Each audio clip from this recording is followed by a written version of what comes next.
This is Manish and हम आज first unit का पॉलीमर चैप्टर देखेंगे। ठीक है, तो ठीक है, हम कंटेंट देखते हैं क्या क्या हमें पढ़ना है। पहले हम पॉलीमर का बेसिक इंट्रोडक्शन या डेफिनेशन कह सकते हो हम पढ़ेंगे।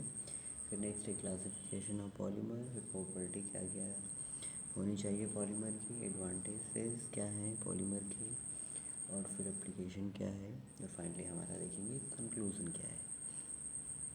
ओके, अगर हम डेफिनेशन की बात करते हैं तो polymer are a large molecule composed of repeating structural unit, जिसको हम मोनोमर कहेंगे। Okay, bound together by the covalent bond.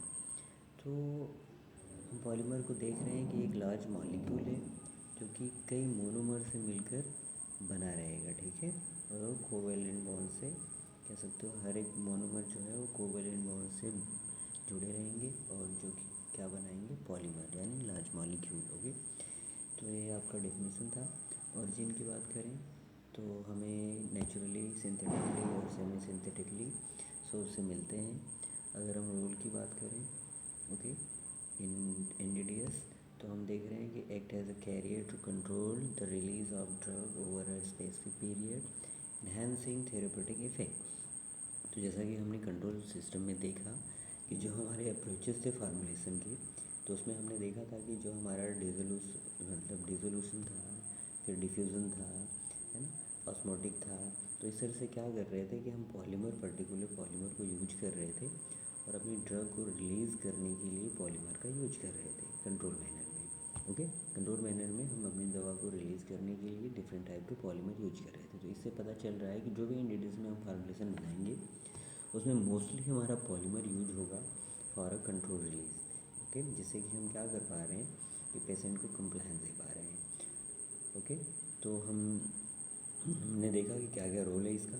Okay, जिससे कि क्या होगा कि कंट्रोल मैनर में होगा तो पेशेंट कंप्लायंस होगा, साइड इफ़ेक्ट कम होंगे, जो ड्रग का ब्लड में फ्लक्चुएशन है वो भी कम रहेगा। ओके, तो एज अ कैरियर यानी एज अ कैरियर भी काम करता है, जो कि हमारी ड्रग को हेल्प करता है हमारे specific time, specific tissue cell organ पे जाने के लिए। ठीक है, तो ये आपका इंट्रोडक्शन था। नेक्स्ट अगर हम क्लासिफिकेशन की बात करते हैं तो उसको डिफरेंट टाइप की क्लासिफिकेशन हमने कर रखा है बेस्ड ऑन, जैसे पहला हम देखते हैं बेस्ड ऑन सोर्सेस। तो सॉरी, अगर हम सोर्सेज की बात करें, फर्स्ट देख रहे हो आप, अगर सोर्स के अकॉर्डिंग हम इसको डिवाइड करें तो इसको हम नेचुरली, ओके, सिंथेटिकली और सेमी सिंथेटिकली। तो इसमें कुछ एग्जांपल हम देखते हैं। नेचुरल में हमारा है polymer alginate, chitosan, gelatin. Okay, synthetic polymer की अगर बात करते हैं पॉलीइथाइलिन ग्लाइकोल, जिसको हम पीईजी भी बोलते हैं शॉर्ट फॉर्म में। फिर नेक्स्ट है पॉलीलैक्टिक कोग्लाइकोलिक एसिड, जिसको शॉर्ट फॉर्म में हम बोलते हैं पीएलजी। तो ये एग्जांपल है। ठीक है, सेमी सिंथेटिक की बात करें तो इसमें एग्जांपल है cellulose derivative like HPMC, okay, hydroxy propyl methyl cellulose. Next अगर हम क्लासिफिकेशन की बात करते हैं based on the polymer structure, तो लीनियर पॉलीमर जिसमें पॉलीइथाइलिन और PVP है, PV यानी पॉलीविनाइल पायरोलेट। ओके, नेक्स्ट है ब्रांच पॉलीमर जिसमें ग्लाइकोजेन और डेक्सट्रेन, ये एग्जांपल है। अल्कोहलिक पॉलीमर में हमारा सुपर एब्सॉर्बेंट मटेरियल जैसे hydrogel. Okay, this is the example और एक क्लासिफिकेशन आपका पॉलीमर स्ट्रक्चर बेस्ड। नेक्स्ट हम देखते हैं लास्ट वाला क्लासिफिकेशन किस बेस पे, डिग्रेडेबिलिटी। तो हमारे एक बायोडिग्रेडेबल पॉलीमर होते हैं और एक नॉन बायोडिग्रेडेबल पॉलीमर होते हैं। ठीक है, तो बायोडिग्रेडेबल का एग्जांपल होगा PLG यानी पॉलीलैक्टिक कोग्लाइकोलिक एसिड, और नेक्स्ट है पॉलीकैप्रोलैक्टोन, जिसको हम शॉर्ट फॉर्म में PCL बोलते हैं।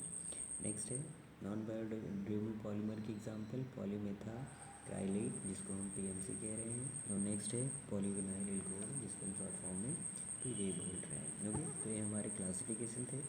तो देखो क्या है कि ये जो क्लासिफिकेशन है इम्पॉर्टेंट है आपके एग्ज़ाम पर्सपेक्टिव से भी, और जब आप आगे जाओगे पढ़ोगे कि इम्प्लांटेबल में, तो इम्प्लांटेबल में हम चाहेंगे कि जो हमारा बायोडिग्रेडेबल पॉलीमर हो वो यूज हो, ताकि हम एक बार सर्जरी करके अगर इम्प्लांट करते हैं दोबारा हमें सर्जरी न करनी पड़े, जिससे कि पेशेंट कंप्लायंस होगा। तो सब चीज़ें हमें ध्यान रखना है। ठीक, जो क्लासिफिकेशन है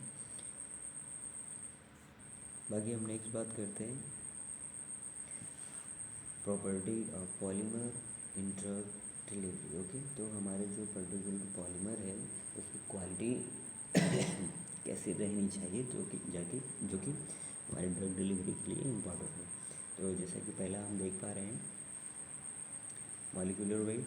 ओके, तो मॉलिक्यूलर वेट में क्या लिखा है कि higher molecular weight polymer provide prolong drug release. यानी हम जब चाहते हैं कि अपने ड्रग को लंबे समय तक रिलीज करवाना बॉडी में, तो मॉलिक्यूलर वेट क्या रहना चाहिए, ज़्यादा रहना चाहिए। ओके, तो नेक्स्ट है हाइड्रोफिलिसिटी एंड हाइड्रोफोबिसिटी। तो हाइड्रोफिलिसिटी का मतलब होता है कि जो वाटर को लव करे, यानी वाटर के कांटेक्ट में आने के बाद मिल जाए। और नेक्स्ट है हाइड्रोफोबिसिटी, जो कि हाइड्रोजन को रिपेल करे, यानी उससे दूर जाए। तो हमारे पॉलीमर का नेचर हमारी फिजियोलॉजी के अकॉर्डिंग हम मतलब चूज़ करेंगे, ताकि जो भी हमारी बैरियर है वो उसके अकॉर्डिंग रहे और हमारे ड्रग को प्रॉपर स्टेबल रखे, कंफर्टेबल रखे और साथ में रिलीज रेट को मेंटेन कर पाए, है ना। तो कहने का मतलब है जो हमारी पॉलीमर का नेचर है, ओके, वो हमारी फिजियोलॉजी के अकॉर्डिंग होना चाहिए। फिर नेक्स्ट है बायोकम्पेटिबिलिटी। तो बायोकम्पेटिबिलिटी का मतलब है कि कोई भी अगर पॉलीमर है तो हमारी बॉडी के कॉन्टेक्ट में आने के बाद किसी तरीके का एलर्जी या फिर किसी तरीके का एडवर्स इफेक्ट न कॉज करे, ठीक है। तो क्या होना चाहिए पॉलीमर, बायोकम्पेटिबल। बायो मतलब लिविंग भी, कंपेटेबल मतलब सुटेबल। ओके, तो लिविंग के लिए जो सुटेबल रहेगा उसको हम यूज में लाएंगे, या फिर ऐसा नेचर रहना चाहिए पॉलीमर का। नेक्स्ट है सॉल्युबिलिटी। तो सॉल्युबिलिटी में क्या होगा कि अगर हम चाहते हैं अपनी ड्रग को रिलीज करवाना तो उसकी सॉल्युबिलिटी रहनी चाहिए। ओके, तो जैसा कि हमने पहले पढ़ा था कि जो हमारी सॉल्युबिलिटी रहनी चाहिए पॉलीमर की, मॉडरेट रहना चाहिए, ना ज़्यादा रहना चाहिए ना कम रहना चाहिए। ओके, जैसे कि हम ड्रग को अपने कंट्रोल मैनर में या फिर सस्टेन रिलीज करवा पाएँ। ओके, नेक्स्ट है डिग्रेडेशन। डिग्रेडेशन में क्या है, डिग्रेडेशन किसी चीज़ का इरोज होना या ब्रेक होना।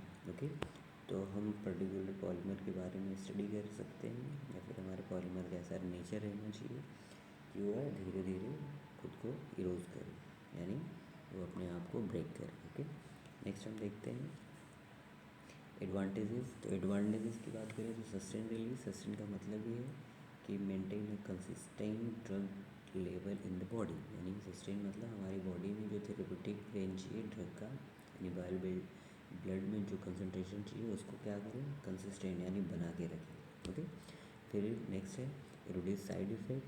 तो रिड्यूस साइड इफ़ेक्ट क्या है कि जब हम पॉलीमर यूज करेंगे तो पॉलीमर से क्या होगा कि कंट्रोल मैनर में अगर हम दवा को रिलीज करवा पा रहे हैं तो उससे क्या होगा, जो फ्लक्चुएसन है यानी जो टॉक्सिक लेवल है और जो मिनिमम यानी जो नॉन कह सकते हो कि इफ़ेक्टिव ड्रग का लेवल है, वो उस लेवल पे नहीं जाएगा, ना ही टॉक्सिक देगा ना ही नीचे जाएगा। तो एक क्या है कि वो थेरेप्यूटिक रेंज में मेंटेन किए रहेगा, जिससे कि क्या होगा कि जो डोज है वो हमारा मेंटेन है, वो हमें एक्शन देता रह रहा है। और कन्वेंशनल में यही सब प्रॉब्लम्स हैं कि उसमें टॉक्सिक लेवल तक चला जाता है, फिर हम अगर 1 घंटे के लिए दवा नहीं लिए तो पता चला जो लेवल है वो डाउन हो जाता है। तो इससे क्या है, सिंपल रिड्यूस करता है साइड इफ़ेक्ट। और नेक्स्ट है इम्प्रूव पेशेंट कंप्लायंस।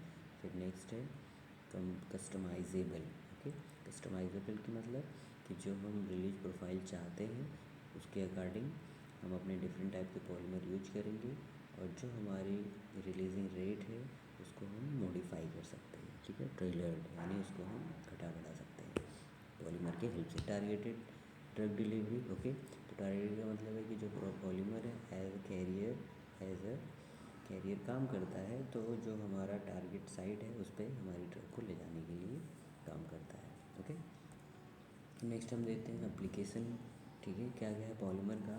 तो हम पहला देख पा रहे हैं कि माइक्रोस्फेयर, नैनो पार्टिकल, हाइड्रोजेल, फिर रिजर्वायर, फिर मैट्रिक्स।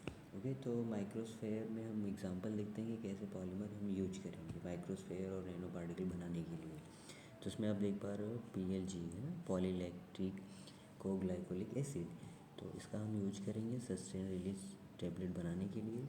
ओके, अगर यूज़ की बात करें कि किस में हम बेसिकली यूज करते हैं, तो injectable control drug delivery system. Okay, यानी इंजेक्टेबल में। तो इसमें क्या है, एक एग्जांपल है ल्यूप्रॉन डिपोट। तो ये क्या है बेसिकली कि ये आपके जो फीमेल का यूट्रस रहता है, या फिर कह सकते हो जो उनका मेंस्ट्रुअल साइकिल है उसको इम्बैलेंस हो जाता है हार्मोनल चेंजेस के या फिर हार्मोनल के डिसबैलेंस से। तो अगर इस तरह की प्रॉब्लम्स हो रही हैं तो उसमें हम इस तरह का इंजेक्शन देते हैं, ओके, जिसके वजह से वो चीज़ें क्या है वो रेगुलर हो जाती हैं। ओके, इसको हम और भी जैसे कि प्रोस्टेट कैंसर में भी यूज करते हैं इस इंजेक्शन को। ये सिंथेटिक है, सिंथेटिक हार्मोन बनाया जाता है लैब में और फिर हम एज ए मेडिसिन यूज करते हैं, ठीक है। नेक्स्ट है हाइड्रोजेल। तो हाइड्रोजेल कह सकते हो फार्मूलेशन है जो कि ट्रांसलूसेंट यानी अर्धपारदर्शी टाइप का फार्मूलेशन है, कह सकते हो जेल जैसा। ओके, तो इसमें एग्जांपल अगर बात करें कि कौन सा पॉलीमर हम यूज करते हैं, तो पॉलीइथाइलिन ग्लाइकोल जो कि हम यूज करते हैं बेसिकली हाइड्रोजेल बनाने में। और एप्लीकेशन की बात करें तो drug loaded hydrogel for transdermal और सबक्यूटेनियस डिलीवरी। ओके, तो हाइड्रोजेल हम बनाते हैं बेसिकली ट्रांसडर्मल और सबक्यूटेनियस डिलीवरी के लिए। रिजर्वायर सिस्टम है ना, रिजर्वायर जैसा कि हम शुरू से पढ़ रहे हैं कि एक ऊपर लेयर होगी और बीच में कोर होगा जिसमें हमारी ड्रग फिल होगी। तो ठीक है, इसमें हम देखते हैं एग्जांपल में कि कौन सा हम पॉलीमर यूज करेंगे। तो basically ethyl cellulose coated tablet, okay, ethyl cellulose हम इसको यूज करते हैं एज ए टैबलेट को कोट करने के लिए। एप्लीकेशन की बात करें तो oral formulation that release the drug at a control rate. Okay, तो हम ओरल फार्मूलेशन जो ड्रग फार्मूलेट करेंगे उसको हम कंट्रोल रेट पे रिलीज़ करने के लिए इसका यूज करेंगे इथाइल सेलुलोज का। नेक्स्ट है मैट्रिक्स सिस्टम। तो इसमें एग्जांपल हम देखते हैं हाइड्रोक्सी प्रोपाइल मिथाइल सेलुलोज, जिसको HPMC भी बोलते हैं, जिसको हम matrix system drug matrix system बनाने के लिए हेल्प में लेते हैं। अगर एप्लीकेशन की बात करें extended release tablet for chronic condition. Extended का मतलब स्लो रिलीज। अगर हमें बेसिकली हम अपने GIT के लिए है ना, अपने स्टमक के लिए हम प्रिपेयर करते हैं। जैसे स्टमक में कोई गैस्ट्रिक या फिर इस तरह से अल्सर टाइप की प्रॉब्लम है तो लंबे समय तक हम चाहते हैं कि हमारी ड्रग हमारे स्टमक में बनी रहे और वो धीरे धीरे रिलीज होती रहे। तो उसके लिए हम बेसिकली मैट्रिक्स सिस्टम या फिर कह सकते हो एक्सटेंडेड रिलीज टैबलेट का फॉर्मुलेशन करते हैं। तो आपके एप्लीकेशंस थे। नेक्स्ट बात करते हैं बायोडिग्रेडेबल पॉलीमर। तो है ना, बायोडिग्रेडेबल का मतलब है कि हम जो बॉडी में ले लेंगे किसी फार्मूलेशन को, ओके, NDDS के फार्मूलेशन को जब हम बॉडी में ले लेते हैं तो समय के साथ वो इरोड हो जाए, यानी जो हमारी बॉडी में मिल जाए और वो ख़त्म हो जाए, तो इसको हम बोलेंगे बायोडिग्रेडेबल पॉलीमर। ओके, तो अगर हम मैकेनिज़्म की बात करते हैं तो जो मैंने बोला वही लिखा है इसमें, the polymer degrades over time releasing the drug in a control manner. ठीक है, तो समय के साथ में क्या होगा, पॉलीमर समय के साथ में डिग्रेडेट हो जाएगा यानी ख़त्म हो जाएगा और ड्रग को भी साथ में रिलीज़ करता रहेगा। और पॉलीमर यूज यानी हम अगर बायोडिग्रेडेबल पॉलीमर की एग्जांपल देखें तो PLGA, okay, polylactic glycolic acid. और नेक्स्ट है पॉलीलैक्टिक एसिड, PLA जिसको बोलेंगे, पॉलीकैप्रोलैक्टोन PCl। ये पॉलीमर है जो कि हम एज बायोडिग्रेडेबल यूज करते हैं। अगर इसका हम बायोडिग्रेडेबल पॉलीमर का हम यूज किस में करते हैं तो basically long acting injectable formulation. Okay, अगर हमें कोई चीज़ इंजेक्ट करना है बॉडी में और लंबे समय तक के लिए उसे छोड़ देना है ना, तो जैसा कि हमने देखा था ना पिछली बार, ल्यूप्रोन का जो डिपोट आता है, इंजेक्शन आता है, तो हम चाहते हैं कि अगर जो मेंस्ट्रुअल साइकिल है वो नहीं आ रही है तो हम क्या करेंगे, उसको हम वजाइना में या फिर यूट्रस के साइड में इंजेक्ट कर देंगे और वहाँ पे वो पड़ा रहेगा और धीरे धीरे ड्रग को यानी हार्मोन को रिलीज़ करता रहेगा। ओके, और फिर वो जो ट्रीटमेंट है उसका वो चलता रहेगा। तो इस तरह से लॉन्ग एक्टिंग इंजेक्टेबल फार्मूलेशन की प्रिपरेशन में, फिर इम्प्लांटेबल ड्रग डिलीवरी सिस्टम में। तो ये आपका होगा बायोडिग्रेडेबल पॉलीमर, ये आपके सिलेबस के अकॉर्डिंग है। नेक्स्ट अगर हम बात करें पॉलीमर फॉर ट्रांसडर्मल, ट्रांस का मतलब है हमारी चीज़ों को ट्रांसफ़र करना और डर्मल मतलब स्किन, यानी स्किन के थ्रू जो भी हम चीज़ें ट्रांसफ़र करेंगे लाइक ड्रग। ओके, तो उसमें किस तरह के हम पॉलीमर यूज करेंगे उसको हम देखेंगे। ठीक है, हम मैकेनिज्म पहले देखते हैं कि ट्रांसडर्मल का मतलब क्या है। ठीक है, तो polymer act as a carrier for drug that penetrate the skin barrier, यानी ऐसे पॉलीमर जो हमारी स्किन बैरियर को क्या करेंगे, पेनिट्रेट करेंगे। ओके, और ड्रग को कहाँ ले जाएंगे, जहाँ पे उसका काम रहेगा, स्किन के थ्रू। ओके, फिर नेक्स्ट है पॉलीमर यूज्ड। तो हम इसमें यानी ट्रांसडर्मल में कैसे पॉलीमर यूज कर सकते हैं, तो पॉली आइसोब्यूटाइलिन ओके। नेक्स्ट है सिलिकॉन बेस्ड एडहेसिव, ये पॉलीमर हम यूज करते हैं। अगर एप्लीकेशन की बात करें कि हम बेसिकली ट्रांसडर्मल पैचेस बनाने में, जैसे फेंटेनिल या फिर निकोटीन पैचेस। फेंटेनिल जो कि तो आपकी क्या है कि पेन रिलीवर है, निकोटीन जैसे कि टोबैको हम लेते हैं, है ना, तो अगर टोबैको हम ओरली लेते हैं तो उसकी काफ़ी ज़्यादा साइड इफ़ेक्ट है। और निकोटीन अगर हम पैचेस लेते हैं तो ये आपके जो एडिक्शन है ना, जैसे कि कोई हम बार बार एडिक्शन काज कर लेते हैं तो एडिक्शन को मतलब मेंटेन करता है, और साथ में धीरे धीरे हम चाहते हैं कि निकोटीन पैचेस के द्वारा उसकी जो आदत है, लत है, उसको हम ख़त्म कर पाएँ। ओके, तो बेसिकली ये हम फार्मूलेशन में, जैसे फेंटेनिल के पैचेस फार्मूलेशन में, निकोटीन के पैचेस फार्मूलेशन में हम यूज करते हैं बनाने के लिए। नेक्स्ट है म्यूको एडहेसिव। ओके, तो म्यूको एडहेसिव ठीक हम पढ़ के समझते हैं। Polymer adhere to mucosal surface providing localised and sustained drug release. यानी म्यूको एडहेसिव पॉलीमर ऐसे पॉलीमर होते हैं जो कि हमारे म्यूकोसल सरफेस यानी एरिया पे क्या करेंगे, अडहेयर हो जाएंगे, चिपक जाएंगे, और क्या करेंगे, धीरे धीरे रिलीज करेंगे, और ऐसा लोकली यानी साइट स्पेसिफिक रहेगा। तो नेक्स्ट है पॉलीमर यूज्ड। तो अगर हम मल्टीपल एडहेसिव पॉलीमर की एग्जांपल देखें तो कार्बोपोल, चिटोसान, सोडियम एल्जिनेट, इस तरह के पॉलीमर म्यूको एडहेसिव फार्मूलेशन में यूज करते हैं। एप्लीकेशन की बात करें तो buccal, ocular, nasal and vaginal drug delivery system. Okay, तो ये जो बकल है, ऑकुलर है, नज़ल है एंड वजाइनल, ये सब क्या है, आपके म्यूको एडहेसिव पार्ट है, जिसमें हम ड्रग को क्या करेंगे, अडेयर करेंगे, यानी उस पर हम चिपका देंगे हमारे जो भी हाइड्रोजेल होंगे या फिर फिल्म होंगे, जो भी हमारे वेफर टेबलेट होंगे, तो ऐसे डोजेस फॉर्म रहेंगे जिसको हम वहाँ पे अप्लाई कर देंगे, जो कि फिर वहाँ से रिलीज होता रहेगा। नेक्स्ट हम देखते हैं, तो ये सिंपल एक फिगर में चाह रहा था आपको दिखाना कैसे फार्मूलेशन है जो कि पॉलीमर के द्वारा बनाए जाते हैं। ओके, तो पहला है पॉलीमेरिक नैनो पार्टिकल, है ना, आप देख पा रहे हो इसका स्ट्रक्चर डिफरेंट है। मिसेल्स आप देख पा रहे हो, उसका स्ट्रक्चर अलग है। लाइपोसोम देख पा रहे हो, ठीक है। फिर sodium liquid, solid liquid nano particle है, फिर गोल्ड पार्टिकल। तो ये क्या है, फार्मूलेशन है डिफरेंट टाइप के, जो कि हम by the help of polymer we can prepare this type of formulation. Okay, और ये क्या करते हैं, ये आपको कैरियर, ओके, कैरियर की तरह ये, और फिर साथ में ये इंट्रैपमेंट, जो हमारी ड्रग है इंट्रैप करते हैं, अपने अंदर ड्रग को रख लेते हैं, और हमारे ब्लड के थ्रू या फिर हमारे डिफरेंट टाइप के एडमिनिस्ट्रेशन रूट के थ्रू हमारे पर्टिकुलर साइड पे जाते हैं और एक्शन देते हैं। तो ठीक है, ये सब था। और नेक्स्ट है कंक्लूजन। अगर कंक्लूजन की बात करें तो पॉइंट वाइज देखते हैं। Polymer play a critical role in the formulation of control release drug delivery system. तो जैसा कि हम देख पा रहे हैं शुरू से ही कि जो भी हमारे फार्मूलेशन है एनडीडीएस के या फिर कंट्रोल रिलीज के, उन सब में हम यूज कर रहे हैं पॉलीमर का फॉर फार्मूलेशन। ओके, ताकि क्या हो, नेक्स्ट पॉइंट हम देख रहे हैं कि ताकि क्या हो, हमारी जो इम्प्रूव केसी हो, पेशेंट कंप्लायंस हो, और जो भी साइड इफ़ेक्ट है कम हो। तो ओवरऑल कह सकते हो कि जो पॉलीमर है वो हमारे एनडीडीएस या फिर कंट्रोल रिलीज फार्मूलेशन के लिए बहुत इंपॉर्टेंट है। अगर हम चाहते हैं कि उसको कंट्रोल मैनर में अपनी ड्रग को रिलीज़ करवाना, तो पॉलीमर की स्टडी या फिर पॉलीमर का रिसर्च होना इन फ्यूचर ज़रूरी है। और साथ में पॉलीमर के बारे में भी जो फिजिको केमिकल प्रॉपर्टी रहेगी पॉलीमर की, वो जानना हमारे लिए ज़रूरी है, ताकि हम इन फ्यूचर अपनी फार्मूलेशन को बेहतर बना पाएँ और जो पेशेंट है उसको एक अच्छा ट्रीटमेंट हम